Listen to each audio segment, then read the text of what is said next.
E esse caso remete ao Tribunal de Justiça de Minas Gerais. Uma menina de 12 anos,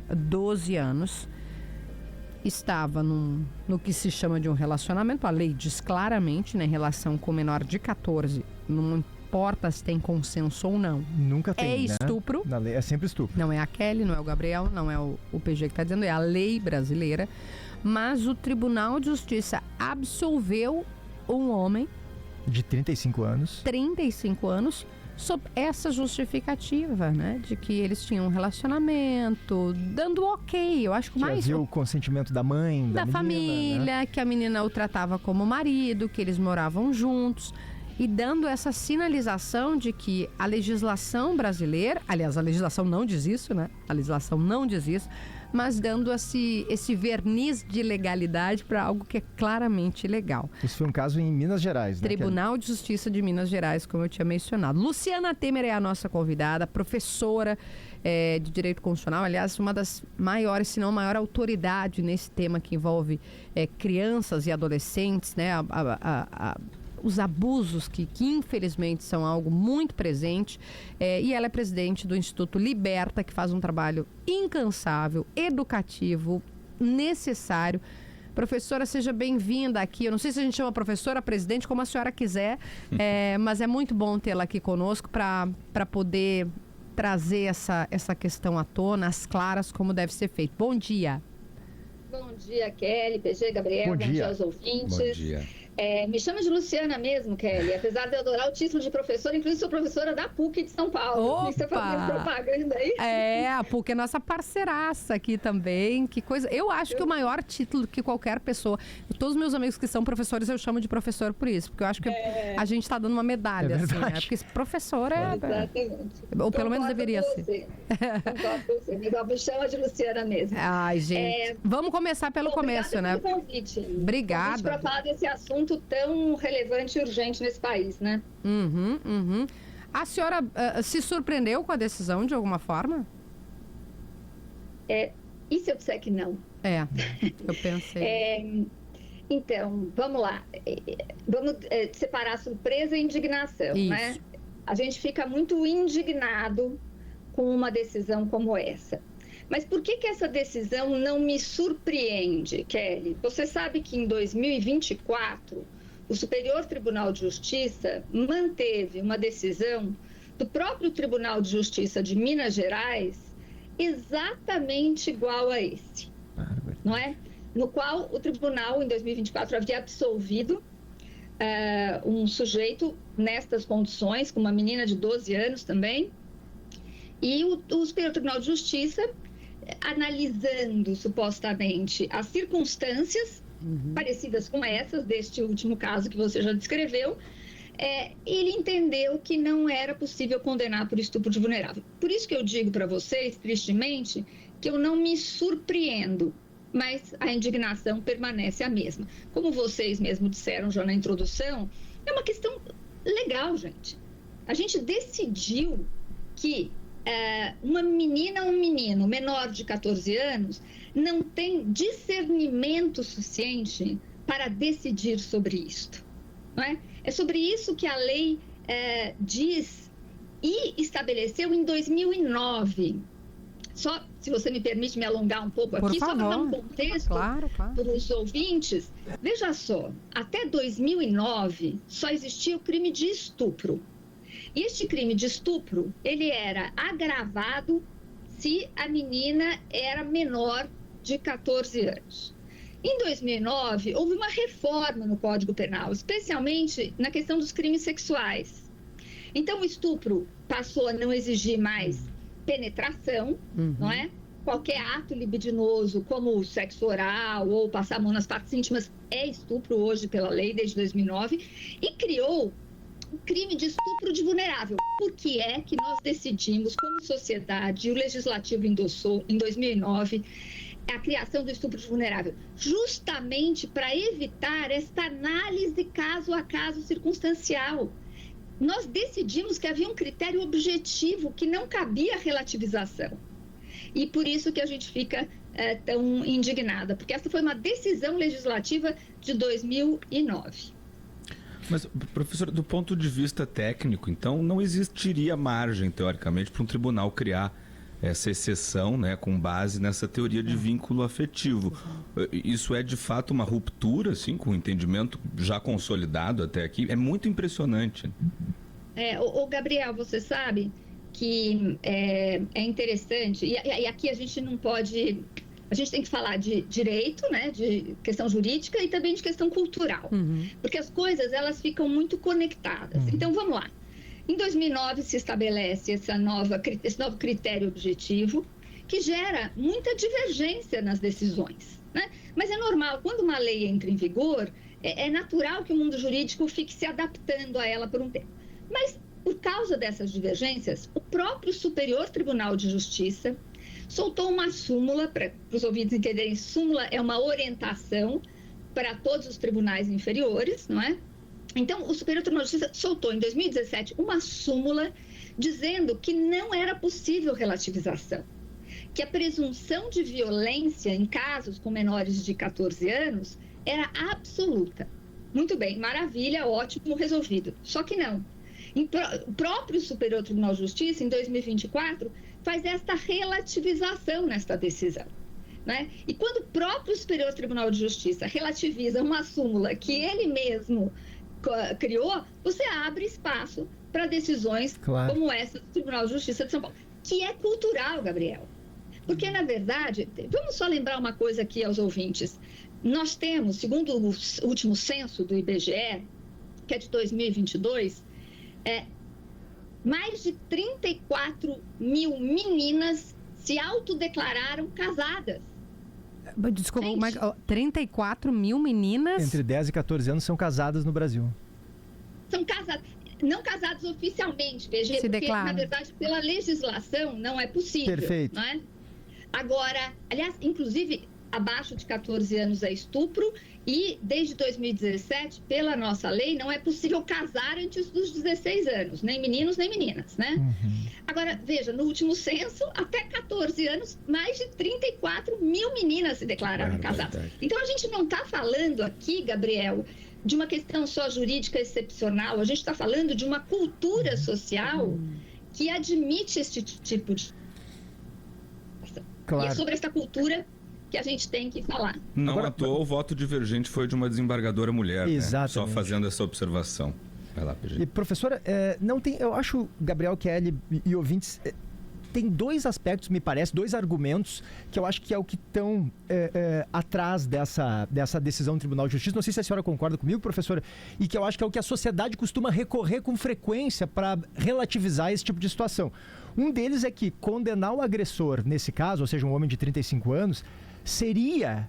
Isso não sou eu que estou dizendo, eu estou dizendo que claramente, para mim, é o que está na estruturação desse pensamento, né? Seria piorar a situação da vítima, já que ela hoje vive com ele, ela supostamente ama esse homem, inclusive depende dele para sustentar. Então, se condena o cara, é pior para ela.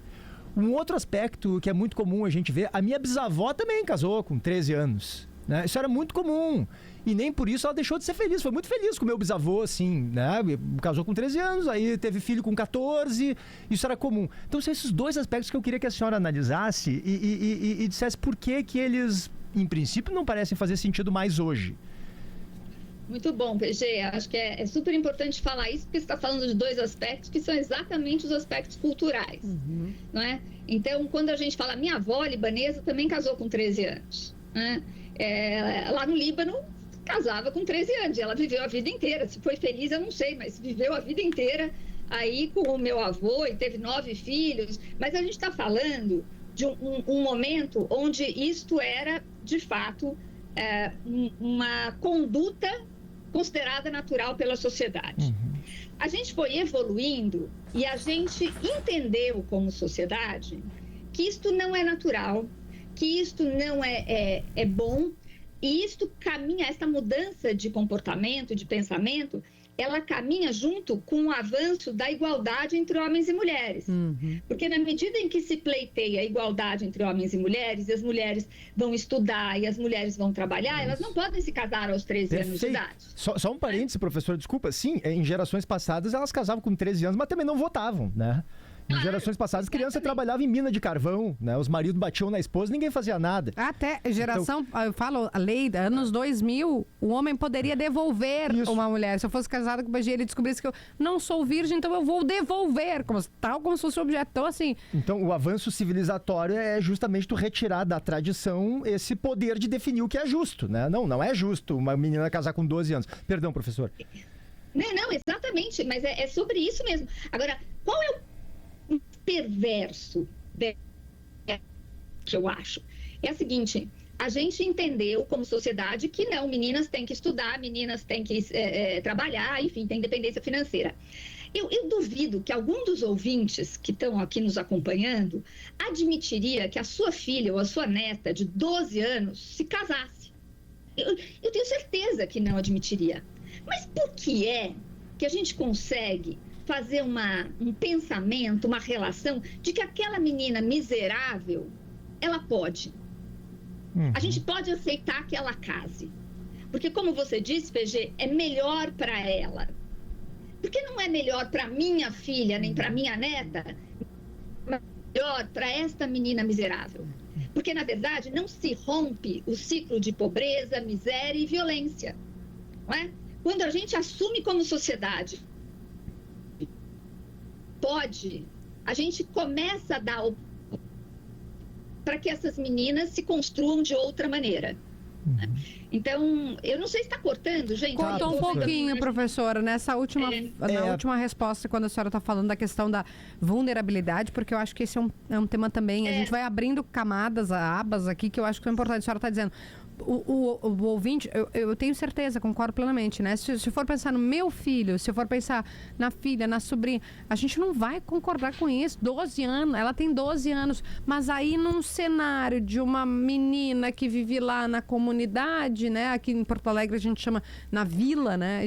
Que vive lá, não, mas é que aí fica bom pra ela, né? Porque ela não tem o que comer, então pelo menos... Quer dizer, terceirização de uma responsabilidade que é do Estado, sobretudo, né? É do Estado, Gabriel, e da sociedade como um todo, enquanto consciência. Porque o que eu estava dizendo, e acho e foi exatamente isso, Kelly, que eu disse, mas assim, você não permite que se rompa o ciclo de miséria e de violência. Quando você admite que uma menina de 12 anos se, entre aspas, case. Não é? Então, ou seja, com a minha filha não pode, mas com a filha da comunidade ou da vila aí no Rio Grande do Sul pode, né? Então, assim, é sobre isso que a gente tem que falar também. Aliás, eu acho que é interessante a gente dizer qual era a realidade dessa menina. Eu não sei se nas reportagens que eu vi, não sei se aparece a situação financeira da família dela, mas eu sei que esse rapaz, estou procurando aqui enquanto falo com vocês, esse homem de 35 anos já havia sido condenado por tráfico, né? Tinha sido preso, então era um cara que já tinha uma ficha criminal, né, Gabriel? Tráfico e homicídio. Tráfico e homicídio. E pelo que eu entendi, assim, a mãe... A mãe tinha sido condenada também, né, a doutora? Mãe, em primeira instância, tanto a mãe quanto ele tinham sido condenados, né? Porque consentiu. Aí a Defensoria Pública recorre e aí o Tribunal de Justiça reverte essa decisão, dizendo que tanto ele quanto a mãe devem ser inocentados nesse caso, porque é um caso que tem suas peculiaridades. É isso que o desembargador relator diz, né? Então, veja só, PG, eu até tive a oportunidade de ler a decisão e, de fato, essa mãe, ela era sustentada, inclusive, por esse sujeito. Né? Olha aí. Então, a mãe, a irmã moravam com o sujeito que sustentava a família. Então, a gente está falando de estupro e também de exploração sexual, que é uma outra questão bastante importante. A exploração sexual não acontece só quando se dá dinheiro diretamente, né? No que se chama, entre aspas, aqui, prostituição infantil. É quando você tem uma troca financeira para se relacionar com uma menina menor ou menino menor de 18 anos. Então, ali, claramente, a gente tem uma troca. Agora, PG, eu vou dizer uma coisa para você, que pode parecer duro e estranho para os ouvintes. Eu não condeno essa mãe. Sabe por quê, PG? Porque essa mãe é uma miserável. Entendeu? Ela é uma miserável e a gente não sabe que história que ela teve. Provavelmente teve filho aos 12 anos de idade também. Então, eu acho que é muito hipócrita nós colocarmos a responsabilidade nessa mãe. A responsabilidade é do judiciário. A responsabilidade é do Estado. A responsabilidade é da falta de consciência sobre esta questão. Então, eu acho que não é sobre culpabilizar a mãe. mas é sobre entender que existe um ciclo de violência mesmo, que é intergeracional. Essa mãe não era uma malvada que quis judiar da filha. Ela simplesmente deve ter sido judiada. Eu não posso usar essa expressão, gente, tá errado, não pode falar mais judiada, desculpa. A gente tem hábitos antigos que a gente tem que romper, né? Mas essa mulher foi maltratada pela vida a vida inteira. E maltratada pela vida e a gente dá aquilo que a gente recebeu. Entendeu? Então, eu acho que é muito... Sabe o que é? O problema é, esta mensagem que o judiciário manda é que é muito perversa, porque eu estou falando de uma autora, não estou falando de uma mãe miserável, eu estou falando de uma autoridade do Estado Sim. que diz que pode. Sim, até porque a função do Estado é precisamente essa, né? Se uma pessoa, no caso, uma menina, uma adolescente, não tem condições de se proteger sozinha, justamente porque pode ter situações familiares, né, que ali que são muito difíceis, são muito pesadas. A gente não sabe a realidade dessa mãe, como disse a professora Luciana. É o direito que precisa proteger o Estado, né? É para isso que serve, em princípio, o Estado, me parece, né? O Estado democrático. É para proteger quem não pode ser protegido, no caso aqui, criança. Quando a gente fala de grupos vulneráveis, né, professora? A gente está falando com a Luciana Temer, que é presidente do Instituto Liberta e que trata, assim, com profundidade sobre esse tema. A gente tem um dever, e aí eu vou voltar numa resposta sua para o Gabriel. O Estado, a lei, mas a sociedade é nossa responsabilidade. Quando morre uma criança aqui que foi encontrada dentro de uma lixeira na cidade de Guaíba, na região metropolitana, é nossa responsabilidade. Somos nós escola, somos nós hospital, somos nós conselho tutelar, somos nós os vizinhos, é nossa responsabilidade. Então, sim, o Estado, o Judiciário deu um recado terrível, tenebroso, péssimo, e nós, sociedade, temos que reagir a isso. Não é admissível que uma criança de 12 anos seja violentada, e aí são 2 vezes, né? Revitimizada por esse absurdo e pela decisão, por estar num relacionamento. A doutora disse aqui no começo, né? A lei, quando se estabelece lá em 2009 a criação do estupro de vulnerável, é por isso, é porque a gente entende que não há discernimento. Mas, enfim, a gente está se aproximando do final, né? Eu acho que a senhora tem compromisso também, professora, mas é que tem algo que é muito... A senhora fala disso há tanto tempo, assim, né? Eu estava falando para o PG, uma coisa que eu prestei muita atenção nas suas entrevistas sempre é que a gente, se olhar para os dados de estupro no Brasil, para o dado completo, conjunto, a gente fica estarrecido quando vê que a maioria é criança. Quer dizer, é claro que nós mulheres, né, levantamos a bandeira e temos que levantar para não sermos nós as violentadas, mas a maioria dos violentados são crianças e que não tem essa bandeira, né, não conseguem ter essa voz. Aliás, a voz tem, mas não tem esse alcance para falar como um adulto fala. Então, eu queria, se a senhora puder, no final também nos trazer esse dado, que toda vez que eu leio, toda vez que eu lhe vejo, que eu lhe assisto no Roda Viva, eu fico estarrecida. Olha, Kelly, eu vou terminar assim, eu vou dar 2 dados para a gente acabar e vou fazer um convite para os ouvintes. O primeiro sim, são mais de 6 menores de 14 anos, são mais de 6 registros de estupro de menores de 14 anos por hora no país. Esse é o dado oficial policial do Fórum Brasileiro de Segurança Pública em relação a 2024. Então, nós tivemos mais de 6 registros por hora de estupro de menores de 14 anos. Quando você puxa essa régua, Kelly, para até 17 anos, isto sobe para quase 80% de todos os registros. Então, quem é estuprado no Brasil é criança e adolescente. 86% meninas, não é? Porque, lógico, questão de gênero, ela é algo que entra também nesta relação. Mas eu vou dar um outro dado aqui, que é sobre gravidez precoce. Em 2023, nasceram 38 bebês por dia, filhas de mães de até 14 anos.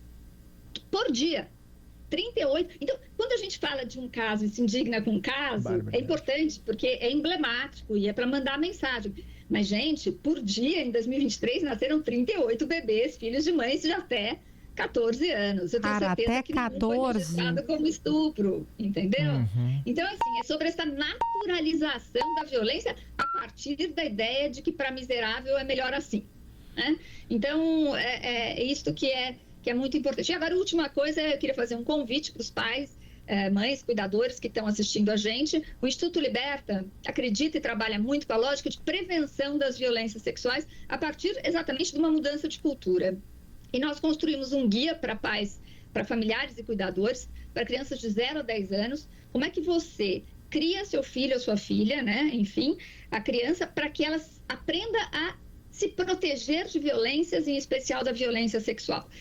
O guia está livre no site do Instituto Liberta, é disponível, você pode baixar, pode distribuir, pode imprimir, pode fazer o que você quiser, é totalmente livre. E você vai entender, lendo o guia, que prevenir violência sexual não é falar nem sobre sexo, nem sobre violência, mas é ensinar a criança a se autoconhecer e poder, como disse a Kelly aqui, elas têm voz. A gente precisa dar voz para elas poderem falar. É sobre isso. Obrigada pela entrevista, gente. Muito Foi um prazer bom conversar com vocês. Essa é uma causa da sua vida, né, professor?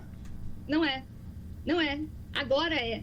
Mas eu comecei o Instituto, só para falar, há 10 anos, Kelly. Eu era tão cega quanto qualquer pessoa que está nos ouvindo. Eu fui delegada de polícia da Delegacia de Defesa da Mulher, eu fui secretária de Juventude, Esporte e Lazer do Estado de São Paulo, eu fui secretária de Assistência Social do município de São Paulo, e quando eu fui convidada para tratar deste tema, Kelly, o que eu disse foi: gente, vamos cuidar de violência contra a mulher, que é um problema muito mais estrutural do que a violência sexual. Porque eu também, como muita gente, como a maioria das pessoas, não compreendia a dimensão e a importância de enfrentar essa violência. Hoje, Kelly, é a causa da minha vida, sem dúvida nenhuma. Obrigada, professora. Que esclarecedora a sua fala aqui. Muito, muito obrigada.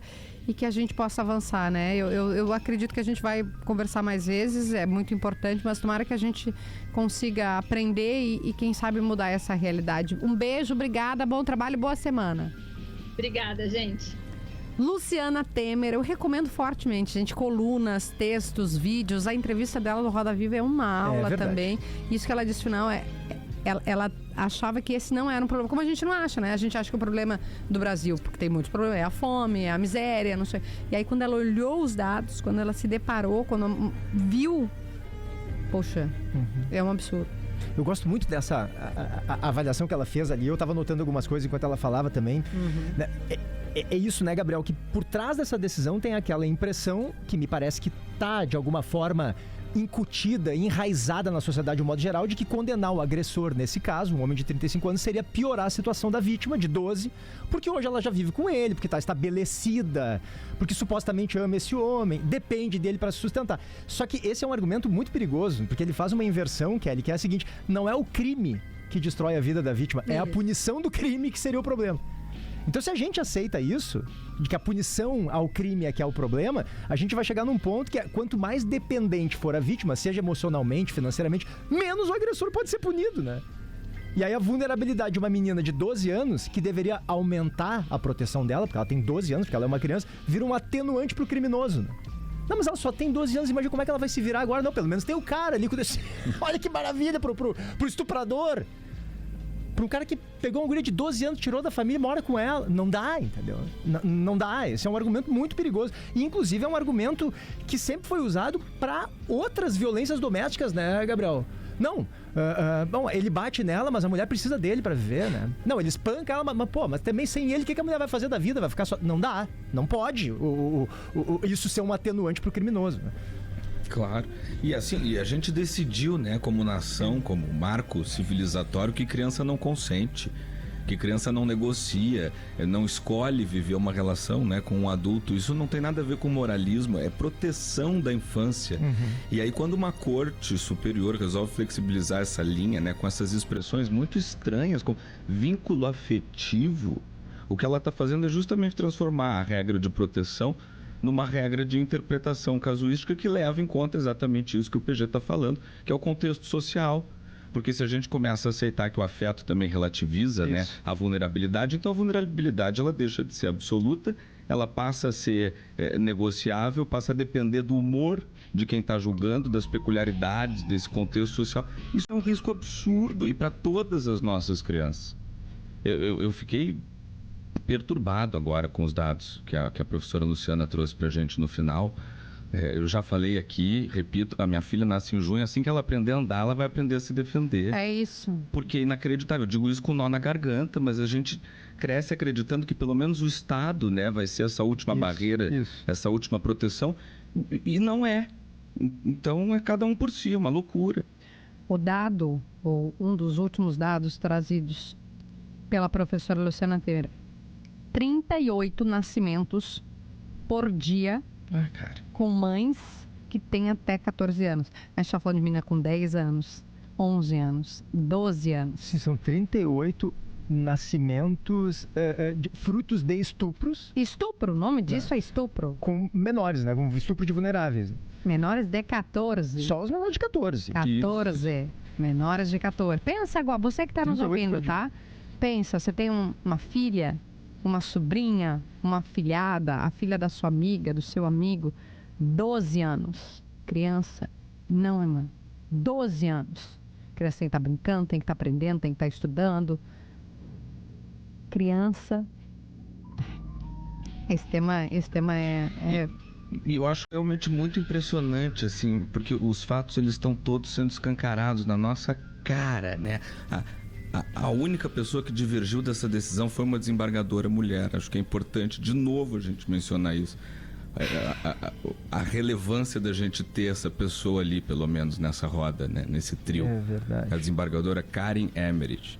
Porque foi a única pessoa que conseguiu ter algum grau de empatia e enfim, sei lá. Importância da representatividade, lei. Né? Ela teve um discernimento do que diz a lei. Ela disse, olha, é flagrantemente, é um caso de, ela disse, né, absoluto. É absoluto. O PG sempre fala sobre isso quando a gente está discutindo diversidade, cotas, né, PG? Mais importante do que forçar o convívio é justamente isso, a gente conseguir ter em todos os espaços uma amplitude maior de possibilidades de visão. Exato, porque não é pra bonito, né? Ah, quer uma mulher no Supremo, aí fica a gente dizendo, querem fazer onda, né? Querem tirar uma onda, querem agradar o eleitor, querem botar uma mulher só por botar. Não, mas peraí, olha aqui um caso concreto que o Gabriel tá trazendo, né? De 3 homens nessa decisão, aliás, de 3 desembargadores, só a mulher disse que sim, aquilo é um estupro.